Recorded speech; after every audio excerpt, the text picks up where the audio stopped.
Assalamualaikum warahmatullahi wabarakatuh. Saya Lutfi Kurniati akan mempresentasikan hasil skripsi saya yang berjudul Pengaruh Lingkungan Kerja Non-Fisik, Kecerdasan Emosional, dan Self-Advocacy terhadap Kinerja Pegawai Non-PNS Dinas Kependudukan dan Catatan Sipil Kabupaten Kebumen.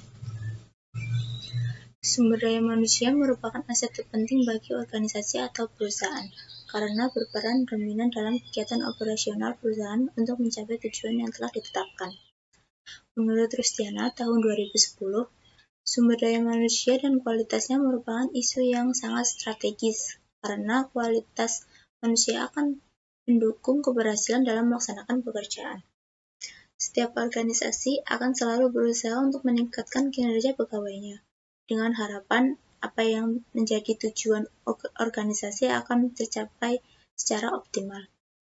Menurut Mangkunegara tahun 2016, kinerja adalah hasil secara kualitas dan kuantitas yang dicapai seorang pegawai dalam melaksanakan tugasnya sesuai dengan tanggung jawab yang diberikan kepadanya. Kinerja merupakan tingkat sejauh mana keberhasilan seseorang dalam menyelesaikan pekerjaannya, baik secara kualitas maupun kuantitas yang dicapai oleh seseorang untuk mencapai tujuan tertentu. Kondisi kerja adalah di mana tempat kerja yang baik meliputi lingkungan fisik dan non-fisik, yang dapat memberikan kesan menyenangkan, aman, tentram, dan lain sebagainya. Apabila kondisi kerja baik, maka hal tersebut dapat memicu timbulnya rasa puas dan dalam diri karyawan yang pada akhirnya dapat memberikan pengaruh positif terhadap kinerja karyawan. Begitu sebaliknya, apabila kondisi kerja buruk, maka karyawan tidak akan mempunyai kepuasan dalam bekerja. Kecerdasan emosional seorang pegawai turut menentukan kinerja pegawai dalam mewujudkan tujuan organisasi. Karena dengan kecerdasan emosional, seorang pegawai mampu mengendalikan segala ego dan keinginan serta mampu memahami orang lain atau rekan kerjanya sehingga terciptanya suasana kelompok kerja yang dinamis. Menurut Bandura tahun 2002, self-advocacy sebagai keyakinan individu tentang kemampuannya untuk memobilisasi motivasi, sumber daya kognitif, dan tindakan yang diperlukan agar berhasil melaksanakan tugas dalam konteks tertentu. Self-advocacy merupakan keyakinan yang dimiliki seorang bahwa dirinya mempunyai kemampuan dalam melakukan sesuatu pekerjaan dan mencapai tujuan tertentu sesuai dengan hasil yang diharapkan. Dengan self-advocacy tentunya akan mendorong semangat seorang untuk mencapai hasil yang optimal dalam bekerja. Rumusan masalah 1. Apakah lingkungan kerja non-fisik berpengaruh terhadap kinerja pegawai non-PNS Dinas Kependudukan dan Catatan Sipil Kabupaten Kebumen? 2. Apakah kecerdasan emosional berpengaruh terhadap kinerja pegawai non-PNS Dinas Kependudukan dan Catatan Sipil Kabupaten Kebumen? 3. Apakah self-advocacy berpengaruh terhadap kinerja pegawai non-PNS Dinas Kependudukan dan Catatan Sipil Kabupaten Kebumen? 4. Apakah lingkungan kerja, kecerdasan emosional, dan self-advocacy berpengaruh simultan terhadap kinerja pegawai non-PNS Dinas Kependudukan dan Catatan Sipil Kabupaten Kebumen? Batasan masalah 1. Membatasi kuesioner yang hanya diberikan pada pegawai non-PNS di Dinas Kependudukan dan Catatan Sipil Kabupaten Kebumen. 2. Membatasi variabel yang diteliti, yaitu hanya variabel lingkungan kerja non-fisik, kecerdasan emosional, self-advocacy, dan kinerja sebagai pegawai non-PNS di Dinas Kependudukan dan Catatan Sipil Kabupaten Kebumen. 3. Membatasi indikator yang digunakan pada masing-masing variabel penelitian, yaitu A. Kinerja. Menurut Mangkunegara tahun 2016, kinerja adalah hasil kerja secara kualitas dan kuantitas yang dicapai oleh seorang pegawai dalam melaksanakan tugasnya sesuai tanggung jawab yang diberikan kepadanya. Indikator kinerja pada penelitian ini dibatasi menurut Robbins tahun 2006, 1. Kualitas, 2. kuantitas, 3. ketepatan waktu, 4. efektivitas, 5. kemandirian. B. Lingkungan kerja non-fisik.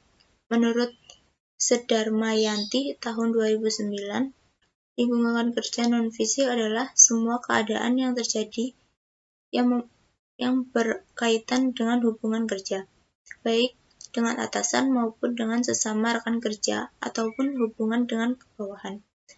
Lingkungan kerja non-fisik ini merupakan lingkungan kerja yang tidak bisa diabaikan. Indikator lingkungan kerja non-fisik menurut Haryanja tahun 2012, 1. Hubungan atasan dengan bawahan, 2. Hubungan antar karyawan. C. Kecerdasan emosional. Kecerdasan emosional menurut Goleman tahun 2015 sebagai kemampuan lebih yang dimiliki seorang dalam memotivasi diri, ketahanan dalam menghadapi kegagalan, mengendalikan emosi dan menunda kepuasan serta mengatur keadaan jiwa. Dengan kecerdasan emosionalnya pada porsi yang tepat, memilah kepuasan dan mengatur suasana hati. Goleman tahun 2015 mengungkapkan 5 indikator kecerdasan emosional yang dapat memberikan pedoman bagi individu untuk mencapai kesuksesan, yaitu 1. Kesadaran diri, 2. Pengaturan diri, 3. Motivasi, 4. Empati, 5. Keterampilan sosial. Self-efficacy menurut Bendara tahun 2002, self-efficacy sebagai keyakinan individu tentang kemampuan untuk memobilisasi motivasi, sumber daya kognitif, dan tindakan yang diperlukan agar berhasil melaksanakan tugas konteks tertentu. Self-efficacy diteliti pada penelitian ini dibatasi pada dimensi-dimensi self-efficacy menurut Bendara tahun 2002 sebagai berikut. 1. Tingkat kesulitan tugas. 2. Luas bidang perilaku. 3. Kemantapan keyakinan. Tujuan penelitian. 1. Untuk mengetahui pengaruh lingkungan kerja terhadap kinerja pegawai non-PNS di Dinas Kependudukan dan Pencatatan Sipil Kabupaten Kebumen. 2. Untuk mengetahui pengaruh kecerdasan emosional terhadap kinerja pegawai non-PNS di Dinas Kependudukan dan Pencatatan Sipil Kabupaten Kebumen. 3. Untuk mengetahui pengaruh self-efficacy terhadap kinerja pegawai non-PNS di Dinas Kependudukan dan Pencatatan Sipil Kabupaten Kebumen. 4. Untuk mengetahui pengaruh lingkungan kerja, kecerdasan emosional, dan self-efficacy secara simultan terhadap kinerja pegawai non-PNS di Dinas Kependudukan dan Pencatatan Sipil Kabupaten Kebumen. Manfaat penelitian. 1. Untuk mengembangkan wawasan mengenai pengaruh lingkungan kerja, kecerdasan emosional, dan self-efficacy terhadap kinerja pegawai non-PNS. 2. Untuk membuktikan apakah ada pengaruh lingkungan kerja, kecerdasan emosional, dan self-efficacy terhadap kinerja pegawai non-PNS. Hasil penelitian ini diharapkan dapat bermanfaat sebagai kontribusi positif dan masukan yang baik dalam mengambil kebijakan yang dipandang perlu sebagai upaya meningkatkan kerja pegawai non-PNS Dinas Kependudukan dan Pencatatan Sipil Kabupaten Kebumen. Hubungan antar variabel. Pengaruh lingkungan kerja non-fisik terhadap kinerja. Kondisi yang diciptakan perusahaan terkait dengan lingkungan kerja non-fisik meliputi suasana kekeluargaan, komunikasi yang baik antara atasan dengan bawahan, dan pengendalian diri. Apabila kondisi kerja baik, maka hal tersebut dapat memicu timbulnya rasa puas dalam diri karyawan yang pada akhirnya dapat memberikan pengaruh positif terhadap kinerja karyawan, sehingga kinerja pegawai menjadi naik dan lebih baik. Pengaruh kecerdasan emosional terhadap kinerja.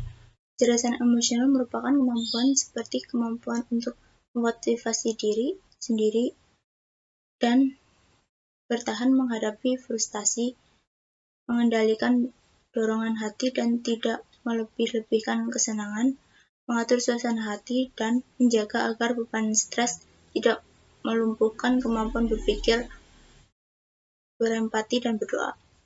Emosi yang dikelola dengan baik dapat dimanfaatkan untuk mendukung keberhasilan dalam berbagai bidang, karena pada waktu emosi muncul, individu memiliki energi lebih dan mampu mempengaruhi individu lain. Pengaruh self-advocacy terhadap kinerja. Peningkatan self-advocacy dalam kemampuan pelayanan para pegawai ditingkatkan dengan mengikuti diklat dinas sesuai dengan bidang dan pelatihan ketika ada perubahan aturan atau job desk. Dengan meningkatkan pelayanan, maka pegawai akan memiliki keyakinan dan kemampuan untuk dapat melaksanakan tugas-tugas yang diberikan. Model empiris. Berdasarkan kajian teori tentang kinerja pegawai, lingkungan kerja non-fisik, kecerdasan emosional, dan self-advocacy, maka dapat disusun suatu kerangka pemikiran dalam penelitian seperti pada gambar berikut. Hipotesis H1, lingkungan kerja non-fisik berpengaruh terhadap pegawai non-PNS Dinas Kependudukan dan Pencatatan Sipil Kabupaten Kebumen. H2, kecerdasan emosional berpengaruh terhadap pegawai non-PNS Dinas Kependudukan dan Pencatatan Sipil Kabupaten Kebumen. H3, self-advocacy berpengaruh terhadap pegawai non-PNS Dinas Kependudukan dan Pencatatan Sipil Kabupaten Kebumen. H4, lingkungan kerja non-fisik, kecerdasan emosional, dan self-advocacy terhadap pegawai non-PNS Dinas Kependudukan dan Pencatatan Sipil Kabupaten Kebumen. Teknik pengumpulan data 1. Kuesioner. Kuesioner adalah alat yang digunakan supaya responden mengisi daftar pernyataan yang tercantum dalam kuesioner sesuai dengan persepsi masing-masing. Kuesioner ditujukan untuk memperoleh jawaban dari responden. Setelah data dari penyebaran kuesioner terkumpul, kemudian dilakukan proses scoring, yaitu memberikan nilai atau harga yang berupa angka pada jawaban untuk memperoleh data kuantitatif yang diperlukan dalam pengujian hipotesis dengan menggunakan skala Likert. Dengan skala Likert, maka variabel yang diukur akan dijabarkan menjadi indikator variabel. Kemudian, indikator yang terjadi titik tolak untuk menyusun item-item instrumen yang dapat merupakan pernyataan menurut Sugiono tahun 2014. 2. Wawancara. Menurut Sugiono tahun 2014, menyatakan bahwa wawancara digunakan sebagai teknik pengumpulan data jika peneliti ingin melakukan studi pendahuluan untuk menentukan permasalahan yang harus diteliti, dan jika peneliti ingin mengetahui hal-hal dari responden yang lebih mendalam dan jumlah respondennya sedikit atau kecil. Pada penelitian ini, peneliti melakukan wawancara terhadap responden untuk mengetahui hal-hal yang lebih mendalam pada responden. 3. Studi pustaka. Studi pustaka atau tinjau literatur dilakukan rangka memperoleh data-data sekunder. Sumber-sumber data sekunder antara lain buku-buku yang berisi teori yang relevan dengan penelitian, jurnal-jurnal penelitian yang berkaitan dengan penelitian, dan sumber-sumber di internet yang berkaitan dengan penelitian. Terima kasih. Sekian dari saya. Assalamualaikum warahmatullahi wabarakatuh.